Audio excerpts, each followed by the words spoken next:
ಈ ಬಾರಿಯ ಪದ್ಮಶ್ರೀ ಪ್ರಶಸ್ತಿಗೆ ಭಾಜನರಾಗಿರುವ ತೊಗಲು ಗೊಂಬೆಯಾಟದಲ್ಲಿ ಹೆಸರುವಾಸಿಯಾಗಿರುವ ಕೊಪ್ಪಳ ಜಿಲ್ಲೆ ಮೋರನಹಳ್ಳಿಯ ಭೀಮವ್ವ ಸಿಳ್ಳೆಕ್ಯಾತ ಅವರ ಮನೆಗೆ ಮೇಘಾಲಯದ ರಾಜ್ಯಪಾಲ ಸಿಎಚ್ ವಿಜಯಶಂಕರ್ ಇಂದು ಭೇಟಿ ನೀಡಿ ಸನ್ಮಾನಿಸಿದರು. ಇದೇ ವೇಳೆ ಕನ್ನಡ ರಾಜ್ಯೋತ್ಸವ ಪ್ರಶಸ್ತಿಗೆ ಭಾಜನರಾಗಿರುವ ಭೀಮವ್ವ ಅವರ ಪುತ್ರ ಕೇಶಪ್ಪ ಸಿಳ್ಳೆಕ್ಯಾತ ಅವರನ್ನು ಗೌರವಿಸಲಾಯಿತು. ಈ ಸಂದರ್ಭದಲ್ಲಿ ವಿಧಾನ ಪರಿಷತ್ ಸದಸ್ಯರಾದ ಹೇಮಲತಾ ನಾಯಕ, ಕೊಪ್ಪಳ ಜಿಲ್ಲಾ ಬಿಜೆಪಿ ಅಧ್ಯಕ್ಷ ಬಸವರಾಜ ದಡಸಗೂರು, ಕಾಡಾ ಮಾಜಿ ಅಧ್ಯಕ್ಷ ತಿಪ್ಪೇರುದ್ರಸ್ವಾಮಿ ಸೇರಿದಂತೆ ಹಲವು ಗಣ್ಯರು ಪಾಲ್ಗೊಂಡಿದ್ದರು. ಬಳಿಕ ಭೀಮವ್ವ ಸಿಳ್ಳೆಕ್ಯಾತ ಪದ್ಮಶ್ರೀ ಪ್ರಶಸ್ತಿ ಲಭಿಸಿರುವುದು ಖುಷಿಯ ಸಂಗತಿಯಾಗಿದ್ದು, ಪ್ರತಿಭೆಯನ್ನು ಗುರುತಿಸಿರುವ ಕೇಂದ್ರ ಸರ್ಕಾರಕ್ಕೆ ಧನ್ಯವಾದಗಳನ್ನು ಅರ್ಪಿಸಿದರು.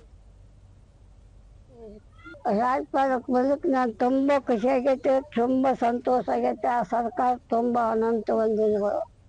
ಸ್ಥಳೀಯರಾದ ಗುರುಮೂರ್ತಿ ಸ್ವಾಮಿ, ದೇಶ ವಿದೇಶಗಳಲ್ಲೂ ತೊಗಲು ಗೊಂಬೆಯಾಟದಲ್ಲಿ ಖ್ಯಾತಿ ಪಡೆದಿದ್ದ ಭೀಮವ್ವ ಅವರನ್ನು ಗುರುತಿಸಿರುವುದು ಜಿಲ್ಲೆಗೆ ಹೆಮ್ಮೆಯ ಸಂಗತಿಯಾಗಿದೆ ಎಂದರು. ಮಾಡ್ತಕ್ಕಂಥ ಮೇಘಾಲಯದ ರಾಜ್ಯಪಾಲರು ಇಲ್ಲಿ ಬಂದು ಆ ತಾಯಿಯ ದರ್ಶನವನ್ನು ಪಡೆದುಕೊಂಡು ಆಶೀರ್ವಾದವನ್ನು ಪಡೆದುಕೊಂಡು ಈ ನಾಡಿನ ಈ ಗ್ರಾಮದ ಗೌರವ ತಂದಿರತಕ್ಕಂಥ ಮಹಾನ್ ವ್ಯಕ್ತಿ ಅಂತ ನಾನು ಇಲ್ಲಿ ಅಂತೇನೆ. ಮೇಘಾಲಯ ರುದ್ರಸ್ವಾಮಿ, ಇಡೀ ಜೀವನವನ್ನೇ ಕಲೆಗೆ ಮುಡುಪಾಗಿಟ್ಟ ಭೀಮವ್ವ ಅವರಿಗೆ ಪ್ರಶಸ್ತಿ ಲಭಿಸಿರುವುದು ಸಂತಸದ ಸಂಗತಿ ಎಂದರು.